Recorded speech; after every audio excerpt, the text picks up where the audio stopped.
Salut à tous et à toutes les amis, bienvenue dans cette nouvelle vidéo Deck Tech Commodore Multi. Alors aujourd'hui on rigole plus du tout, j'ai sorti un de mes decks les plus costauds, j'ai nommé Eldrazi Libéré. Alors pourquoi Libéré?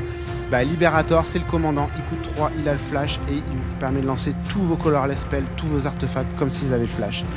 Et deuxièmement, Eldrazi, pourquoi? Parce qu'on va ramper, on va vouloir caster des grosses bêtes, notamment des Eldrazi, mais pas que, vous verrez, et aussi des gros artefacts pour faire très peur aux adversaires.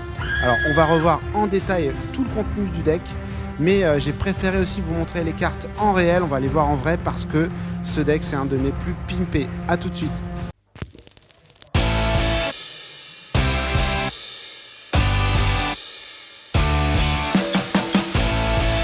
Allez, c'est parti, on va regarder la liste donc sur Moxfield, je l'ai partagée en lien dans la description de la vidéo.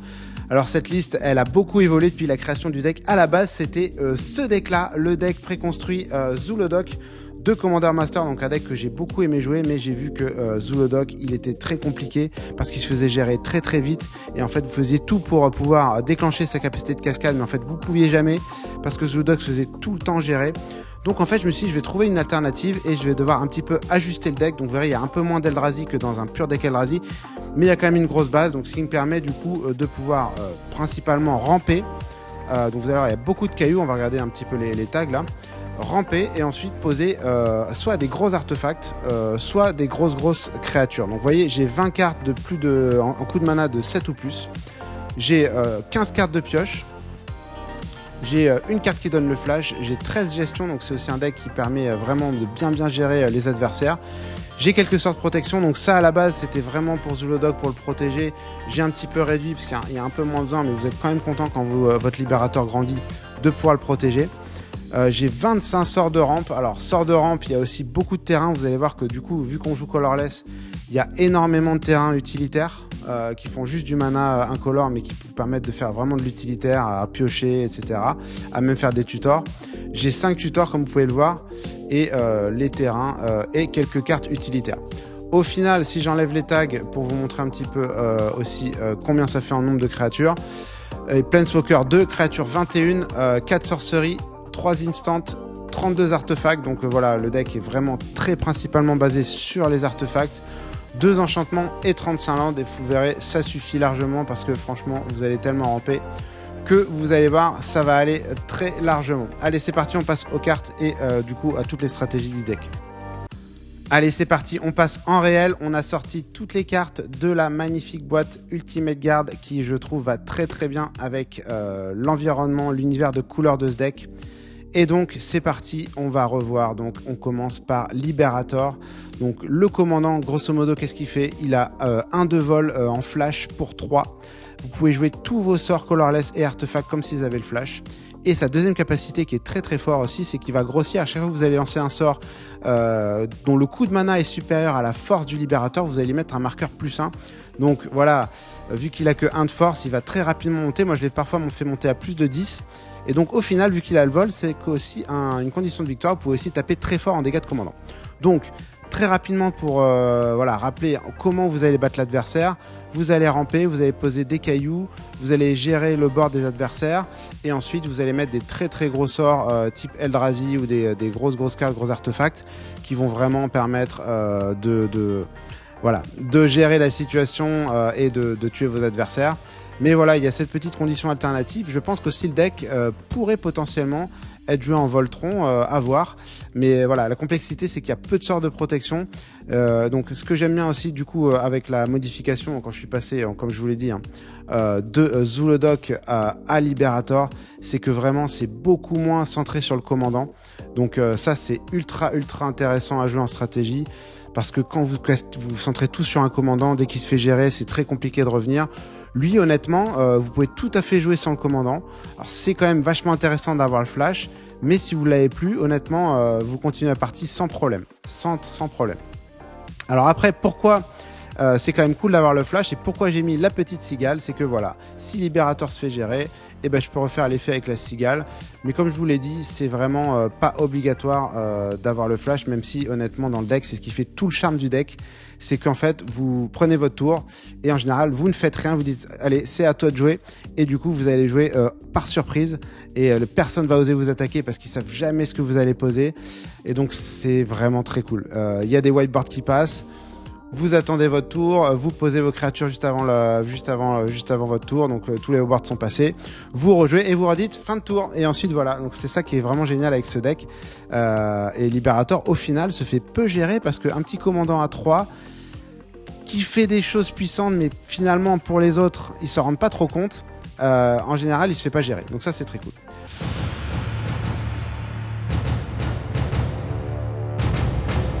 Quand même aller assez vite, donc le calice ruisselant, regardez, magnifique, de Ixalan, les cavers d'oubliés d'Ixalan, splendide, en borderless foil. On a mis un petit talisman solaire, qui est aussi dans sa finition une sorte de edge foil. Bien sûr, on a la mana vol, donc on n'a pas beaucoup de game changer dans le deck. On va parler aussi du bracket. Moi, je l'ai mis bracket 3 en termes de game changer, donc il n'y a que 3 game changers. Il n'y a pas de combo infini dans le deck, donc ça c'est aussi important. Mais voilà, le deck, grosso modo, il pourrait potentiellement jouer contre des decks niveau 4. Après, voilà, officiellement, il est niveau 3. Donc, bien sûr, la mana Volt, elle vous fait 3 mana.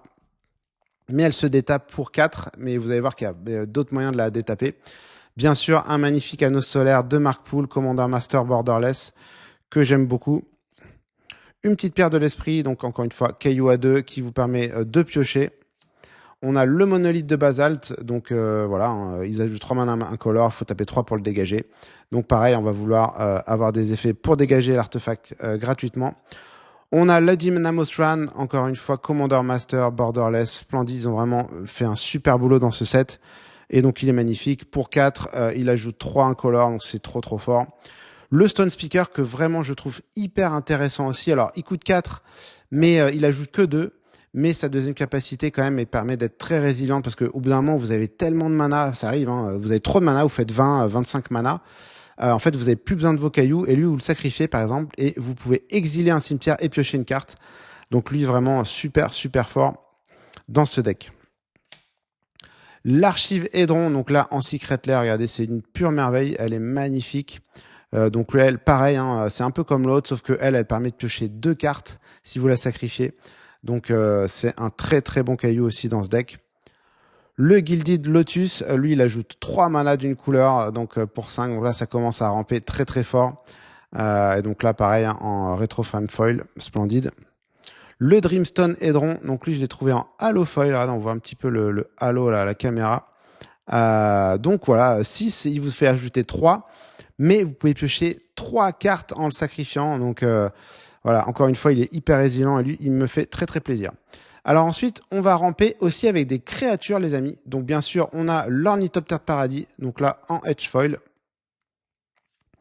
Une petite bête qu'elle vole aussi, c'est pas mal pour pouvoir bloquer aussi. Le Mire de Palladium, donc lui 3 pour 2, c'est vraiment très fort, mais par contre voilà, ça prend les whiteboards, hein, donc attention aussi aux créatures qui peuvent partir, à vos cailloux créatures. L'inspecteur de la fonderie, bien sûr, en Retro Fan Foil, donc lui, il fait 1 de moins pour tous vos sorts d'artefacts. Donc au final, vous avez vu, on a énormément d'artefacts, hein, donc on a maintenant plus d'artefacts que de créatures que d'Eldrazi. Et on a mis aussi le Karn qui vous permet d'ajouter à votre upkeep un colorless pour chaque artefact que vous contrôlez. Donc c'est vraiment très fort aussi, hein. Donc ça va vraiment faire ramper très vite. Ensuite, on rampe avec des Planeswalkers. Alors, ramper, c'est une façon de parler, hein. Vos colorless spells que vous castez coûtent 2 de moins à caster. Donc cette carte, elle est vraiment très forte. Donc là, en version Secret Lair aussi, c'est une version alternative qui est magnifique.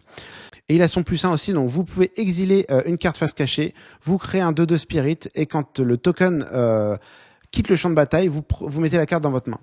Donc en fait, ça vous fait indirectement piocher, ça vous fait des bloqueurs pour le protéger, et vous pouvez les chumper avec, et du coup pouvoir reprendre la carte en main, donc ça fait quasiment comme piocher. Et le -3, il détruit un permanent. Donc Ugin, vraiment, quand vous commencez à le poser, ça commence à aller très vite, hein, parce que dans ce deck, grosso modo, au tour 3, pouvez poser potentiellement des sorts à 6 ou à 8. Donc ça va vraiment hyper vite. Quand vous avez la bonne main, bien sûr. On arrive au très lourd là les amis, parce qu'on arrive au terrain qui font ramper. Donc là, magnifique, la tombe de Balin, celle-là je l'ai ouverte en live sur la chaîne. Très bonne carte. Oh mon dieu. Ah ça c'est cool, je la vois, oh là là, Balin tombe. L'ancienne tombe. Alors c'est une super bonne carte, elle est dans mon Zuludoc. Et là, regardez bien, en full art, search foil. Alors ça... au tout début de la chaîne, donc voilà, bien sûr c'est l'ancienne tombe, c'est un terrain qui fait 2 mana colorless, mais elle vous fait 2 points de dégâts à chaque fois, donc ça pique les amis au bout d'un moment, mais voilà, si vous faites tombe de Balin, malheureusement on n'a plus la mana crypt, je l'ai enlevé bien sûr du deck, mais elle faisait partie aussi de la liste, mais voilà, quand vous avez Balin tombe, ça va très vite. On a d'autres terrains comme le Shrine qui permet de faire 2 mana si vous contrôlez 7 landes ou plus. Les ruines dévastées, qui est peut-être un terrain moins connu, moi je le connais de mon enfance, bien sûr. Mais voilà, il est très bien ce terrain, mais il est risqué. Parce que quand il arrive, vous sacrifiez 2 terrains dégagés, vous enterrez les ruines dévastées. Donc grosso modo, vous avez 3 landes. Vous avez 2 terrains dégagés, vous mettez ce terrain. Et ensuite, vous sacrifiez les 2 autres terrains. Donc potentiellement, vous avez au tour 3, vous avez plus qu'un terrain. Mais il fait qu'il ajoute 4 mana incolores à votre réserve. Donc en fait c'est ultra fort, ça fait ramper, mais attention, si on vous gère ce terrain, là vous êtes au fond du gouffre et on vous revoit plus de la partie parce que je pense que vous quittez la partie. Le Temple of the False God, bien sûr, donc là on a une version, je crois que c'est une version promo qui est très sympa, Old Frame Foil. On a bien sûr la saga d'Urza, moi qui va me chercher mon anneau solaire. On a le set, alors là ensuite on a tout un archétype Urza. On a, alors ça je l'ai de mon enfance aussi, Chronicle, la tour d'Urza, l'Urza Mine et la centrale énergétique. Donc la tour, elle fait 3 mana, les 2 autres ils font 2. Si vous avez ces 3 terrains en jeu. Donc voilà. Ensuite vous avez, et eux aussi comptent en terrain d'Urza, faut le savoir, parce que ce terrain, l'atelier d'Urza est hyper fort.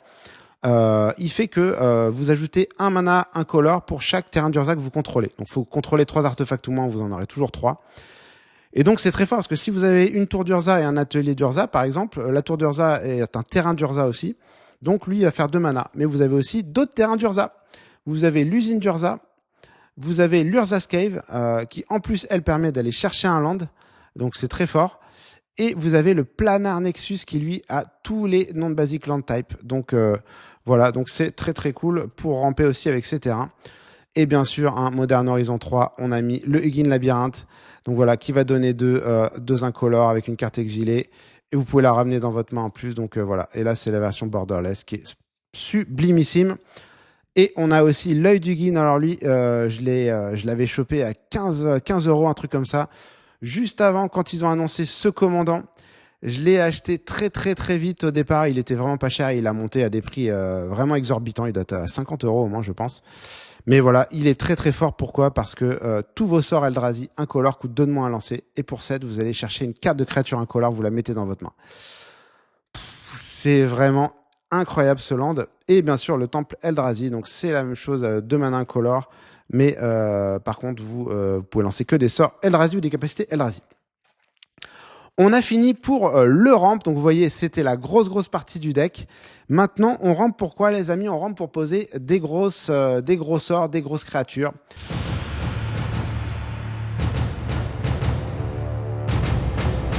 Alors ça c'est vraiment la petite bestiole gentille, mignonne du deck, la machine give étreinte pour 6. Contact mortel, lien de vie, quand elle meurt, elle se sépare en 2, c'est trop bien. Parce que le lien de vie aussi, faut pas le négliger dans ce deck, vous allez perdre des points de vie, vous allez voir avec le One Ring, on a beaucoup aussi de cailloux qui font perdre des points de vie, on vous l'avait vu avant. Donc du coup, le gain de points de vie est très bien dans ce deck, donc moi je trouve la machine give étreinte très forte. On a mis bien sûr Zuludoc, donc quand vous allez poser tous les sorts que vous avez avec une valeur de mana ou 7 que vous allez caster, ils auront double cascade. Donc là, attention à la cascade. Breaker of Creation, donc là je parlais des gains de points de vie, lui il coûte 8. 8 c'est très simple à poser, très simple à poser dans ce deck. Vous mettez un 8 cartes Annihilator 2, Hexproof contre toutes les couleurs, et quand vous le castez, vous gagnez 1 point de vie pour chaque colorless permanent que vous contrôlez. Et attention, les terrains sont des colorless permanents. Donc vous allez généralement le caster, vous allez gagner 20 points de vie, ça va vraiment vous donner un bol d'air frais. Parce que dans ce deck, ouais, à la fois, effectivement, les pertes de points de vie que vous faites vous-même, mais surtout vos adversaires qui vont vouloir vous tuer très très vite. On a un Vanneur du Vide. Alors là, j'ai pas une version Pimp, mais la version Pimp, elle est à je sais pas combien, 200 €. Il y a une version Store Championship là qui est incroyable. Mais elle est trop forte. Elle est trop forte. Donc elle bloque vraiment beaucoup vos adversaires. Et là, voilà. En général, parfois, si vous voulez être très très méchant, vous allez chercher celle-là. Mais vous pouvez négocier. Vous pouvez dire voilà, je peux aller chercher autre chose, mais si on fait un petit pacte ensemble. Donc voilà. Ensuite, on a l'ensemble des Eldrazi de Modern Horizon 3 avec le magnifique les Borderless concept de Modern Horizon 3. Lui, il est très très cool parce qu'il fait piocher. Il fait vraiment beaucoup piocher. Il est bien quasiment que pour ça parce que le reste, c'est vraiment pas terrible. Vous avez l'écorcheur de la loyauté. Donc là, vous acquérez le contrôle d'une créature. Elle devient 10-10, piétinement, annihilateur 2, célérité. Et lui-même a piétinement, annihilateur 2. Donc voilà, pour 10, ça commence à faire très très mal. On a Kozilek, la grande distorsion. Donc là, en Commander Master, Borderless, là c'est pareil, ça fait beaucoup piocher de cartes. Et potentiellement, vous pouvez contrecarrer un sort, mais c'est surtout pour la pioche aussi qu'il est très très sympa. Et ensuite, on a les Ulamog. Donc là, c'est la version profil de Commander Master. Vous le connaissez, vous avez exilé 2 permanents, il est indestructible. Donc voilà, le Ulamog de Modern Horizon 3 qui lui est juste horrible. Horrible parce que vous allez grosso modo lui donner Annihilator 7, 8. Donc voilà, voilà. Quand vous le posez, en général, vous êtes le premier adversaire que vous attaquez. Si en plus vous arrivez à lui mettre haste, voilà. En général, ça va potentiellement être concède. C'est une carte très méchante aussi. Hein. Je m'en veux d'avoir mis cette carte, mais en même temps, c'est un deck un peu coupable, hein, les amis. On a le magnifique Kozilek de Double Master en version Borderless que je trouve splendide. Quand vous le castez, vous piochez 4, encore une fois, Annihilator 4. Voilà, donc encore une fois, ce deck, il commence à être bien équilibré au niveau de la pioche, mais j'ai vraiment dû en rajouter beaucoup, parce que vraiment, il en avait besoin. Lui, le Ulamog, pareil, en Borderless, donc regardez, hein, il y a les deux de la version de l'extension Double Master. Donc lui, vous détruisez un permanent et il a Annihilator 4 et il est indestructible, ce qui est toujours bien sympa. Et voilà, et ensuite on arrive aux gros artefacts. Il y a le Darksteel Colossus, donc lui, 11 trample indestructible. Lui, il est très très beau en version promo, regardez, magnifique, et c'est vraiment une carte qui est pas très chère. Par contre, celle qu'il y a juste après, elle est beaucoup plus chère. Regardez, elle a la même chose, sauf qu'elle a Infect en plus. Et elle coûte 12, c'est le Blastic Colossus. Blightsteel Colossus en version Secret Lair. Et on peut la retourner, donc c'est bien sûr la version Transformer. Soit vous mettez la version Tank, soit vous mettez la version Megatron. Donc voilà, ça c'est très très fort aussi. Par contre, elle coûte beaucoup plus cher, donc compliqué de se la procurer. J'ai dû vendre beaucoup de cartes pour pouvoir me la racheter. Et ensuite, voilà, on arrive aux énormes artefacts. Donc je vous l'ai dit, hein, on va lancer des grosses créatures, des gros artefacts, des gros sorts de manière générale. Le portail pour Phyrexia, c'est vraiment un banger dans ce deck. C'est vraiment un gros banger. Quand il arrive, chaque adversaire sacrifie 3 créatures. C'est waouh, c'est vraiment trop fort. Et ensuite, au début de votre pli, vous pouvez mettre une créature de n'importe quel cimetière sous votre contrôle. Donc ça, voilà, pour 9. Mais comme je vous le dis, hein, dans ce deck, c'est assez facile de le poser. Donc là, on a en version Extended. On a la magnifique Eldrazi Conscription. Donc là, elle bénéficie aussi, c'est un tribal enchantement Eldrazi. Donc ça bénéficie des réductions de sorts Eldrazi. Et en fait, c'est un enchantement qui fait plus 10/10, Trample Annihilator 2. Donc par exemple, si vous mettez l'Eldrazi Conscription sur lui, qui a le vol, voilà, il devient potentiellement 15-15, 15-16, 20-21 ou 21-22 encore mieux. Vol Trample Annihilator 2, donc c'est très sympa aussi pour finir des adversaires. Après, vous pouvez aussi le mettre sur un Ulamog, ça fait aussi son job. On a bien sûr le mémorial de l'Achroma, donc gros artefact pour 7, vol vigilance, piétinement, célérité, protection rouge-noir. Voilà, c'est toutes les capacités de l'archange Achroma, donc ça c'est aussi voilà, ultra fort. On a le Darksteel Monolith, donc voilà, pour 8, donc là c'est la version étendue de Commander Master.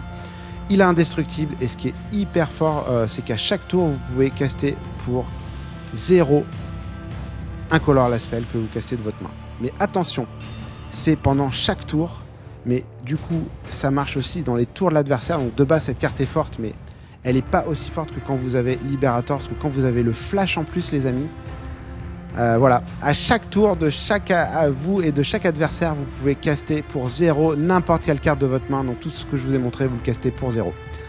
Donc c'est juste insane. Et là, on arrive à une des cartes que j'ai rentrées il n'y a pas longtemps, qui est, je pense, une des meilleures cartes du deck. Le Planar Bridge pour 6, donc il n'est pas très cher à poser, mais la capa elle coûte 8 à activer. Vous allez chercher un permanent, vous le mettez sur le champ de bataille. Donc voilà, alors attention, le Planar Bridge il va être très bien pour la moitié des cartes du deck, mais attention avec les Eldrazi marchent au cast, donc les effets ils n'ont pas d'effet d'arrivée en jeu, donc attention aux effets de casse, mais honnêtement vous avez tellement d'autres choses bien à prendre. Je vous ai montré le Darkseid Monolith, Mémorial d'Achroma, Portal to Phyrexia, enfin ça va marcher avec beaucoup de cartes, donc vous inquiétez pas. Et au pire, hein, même si vous avez tout sorti de votre deck, si vous voulez mettre des Eldrazi pour 8, il n'y a pas de souci, vous allez les mettre. Donc ça c'est vraiment un des bangers du set. Et ensuite on a deux autres gros sorts. On a bien sûr Hugin qui lui est vraiment le sort de gestion par excellence. Vous allez faire son -7 par exemple, -6, vous exilez tous les permanents colorés de 6 ou de 7 ou moins. Donc ça voilà, ça va être ultra fort en gestion de masse. Et on a aussi l'ascension des Eldrazi, donc lui il peut pas être contrecarré, il coûte quand même 12 lui, hein. Donc lui il est quand même très dur à poser, mais vous détruisez un permanent, vous piochez 4 cartes et vous jouez un tour supplémentaire. Donc ouais, en version extended de Commander Master. Donc voilà les amis, on a vu les sorts de rampe, on a vu les grosses bébêtes, et on va enchaîner juste après.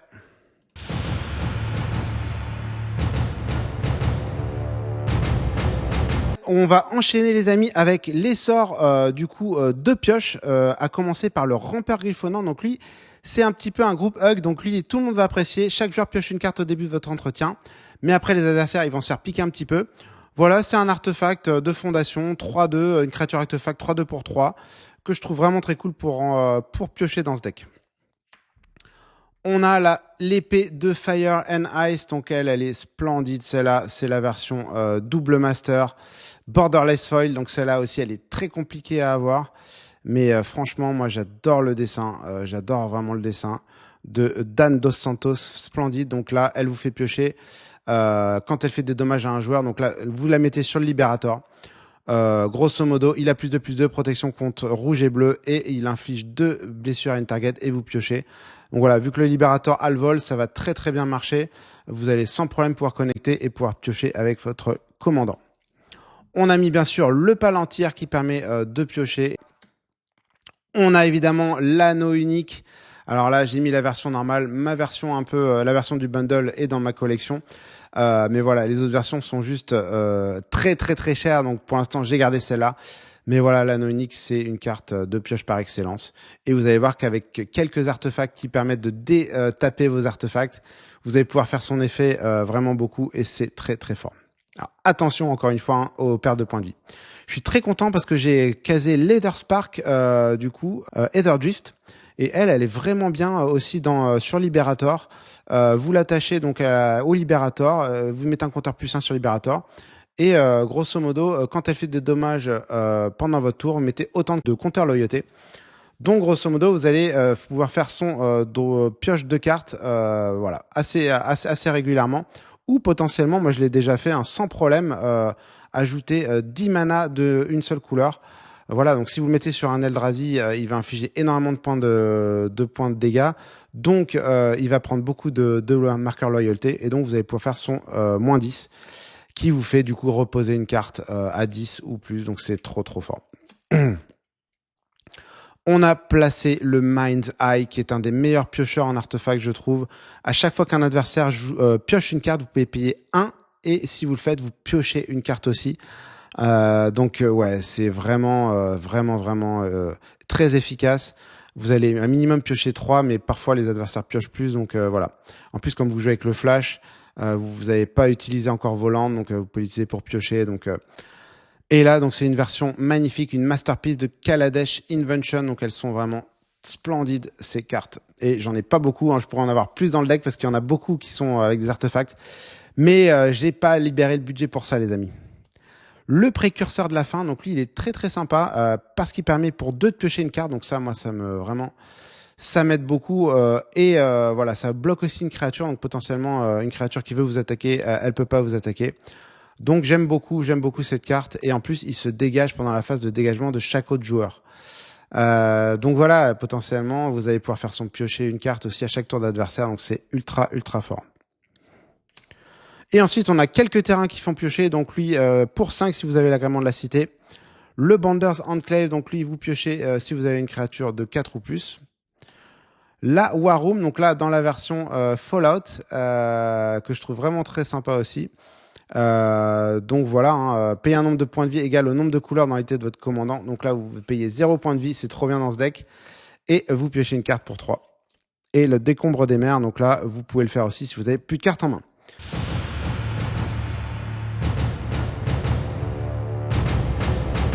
On enchaîne avec les gestions. Alors les gestions, il y a des trucs qui font très mal dans ce deck.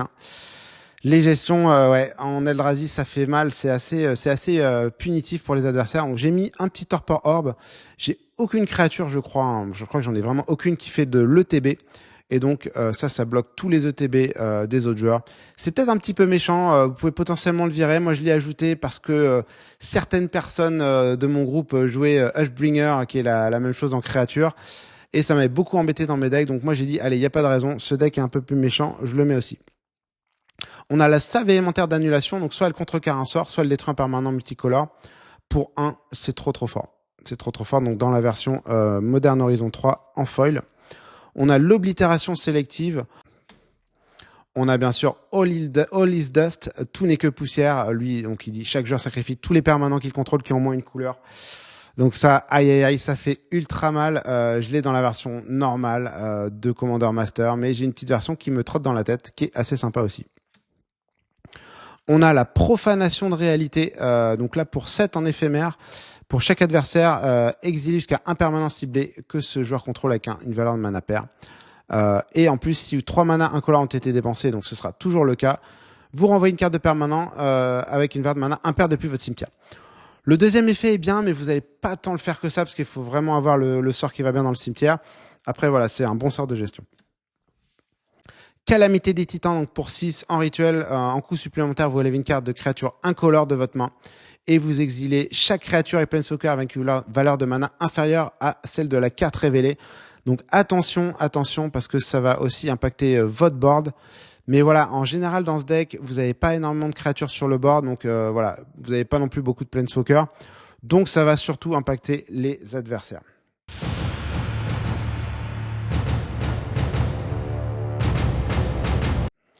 On enchaîne avec les sorts de protection. Donc on a Eldritch Immunity. On a bien sûr les bottes de pied d'agile. Donc là, la version magnifique Fondation Borderless Foil. On a les jambières d'éclair classiques.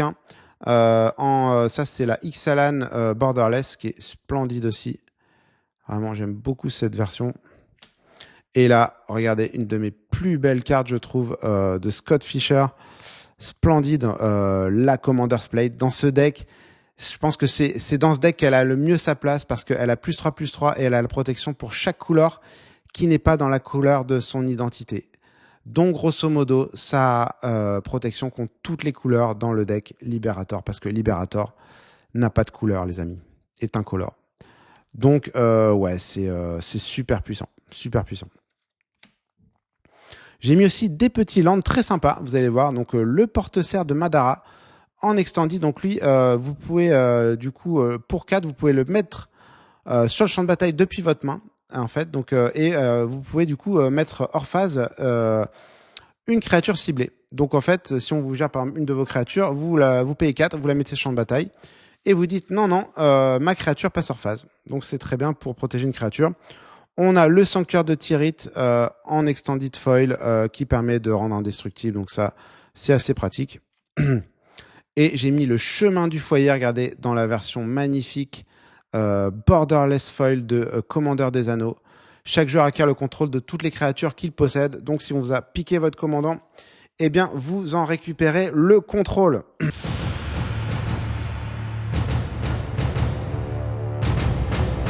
Il nous reste 2 piliers. Un pilier qui est les tutors. Donc voilà, Expedition Map, regardez, en double master. Elle est vraiment de toute beauté. Donc voilà, ça coûte 1 pour 2, vous la sacrifiez, vous cherchez un terrain et vous le mettez dans votre main. Donc vous allez pouvoir chercher potentiellement la saga d'Urza ou par exemple un Eye of Ugin. Enfin voilà, vous allez chercher un terrain qui va vous servir selon la situation. On a la Moon Silver Key. Alors elle, pourquoi je l'ai mise dans le deck, je vais vous en parler juste après. Je vais quand même vous montrer la carte, pourquoi j'ai mis cette carte. Elle est ici, dans mes petites cartes secrètes utility que j'appelle. Donc la Moon Silver, elle dit que vous cherchez un artefact qui a une habilité de mana ou un basic land. Donc en fait, habilité de mana, le monument, donc ça c'est un caillou bien sûr, hein, donc un artefact qui a une habilité de mana. Mais surtout, moi ça va me permettre de chercher une des meilleures cartes du deck, le monument abandonné, Forsaken Monument. Toutes vos créatures incolores gardent +2/+2. À chaque fois que vous engagez un permanent pour du incolore, vous ajoutez un incolore. Et à chaque fois que vous lancez un sort incolore, vous gagnez des points de vie. Donc ça, c'est vraiment quand vous avez ça, vous devenez petit à petit vraiment très compliqué à gérer parce que vous allez énormément gagner de points de vie, vraiment. Et en plus, vous allez ramper comme un dingue, vous allez ajouter un en plus, donc c'est vraiment très fort. Donc le Moon Silver Key permet d'aller chercher le monument parce que regardez, sa deuxième capacité est une capacité de mana. Donc j'adore cette carte. On a le conduit de ruine, donc lui c'est classique, vous allez chercher une créature incolore avec 7 ou plus, et surtout, le premier sort de créature que vous lancez chaque tour, il coûte 2 de moins à lancer. Donc voilà, vos Eldrazi à 10, ils vont arriver très très vite. Et ensuite, on a 2 terrains qui vont chercher donc lui une créature, un sort de coup de mana de 7 ou plus, et regardez, splendide, du Secret Lair Marvel, lui, et vous le sacrifiez pour 4, vous allez chercher un artefact et vous le mettez dans votre main. Activez seulement si vous contrôlez 3 artefacts ou plus.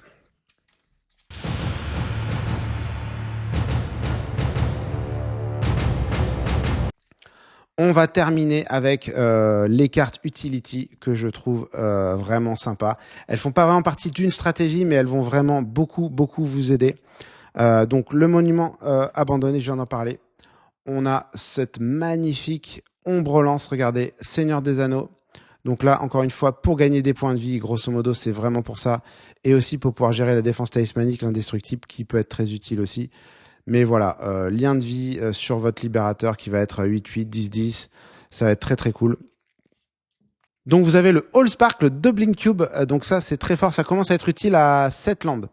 Si vous avez donc 7 landes, donc vous pour 3, vous allez avoir vos 4 autres, ça va faire 8. Donc voilà, et à partir de là, ça commence à être rentable.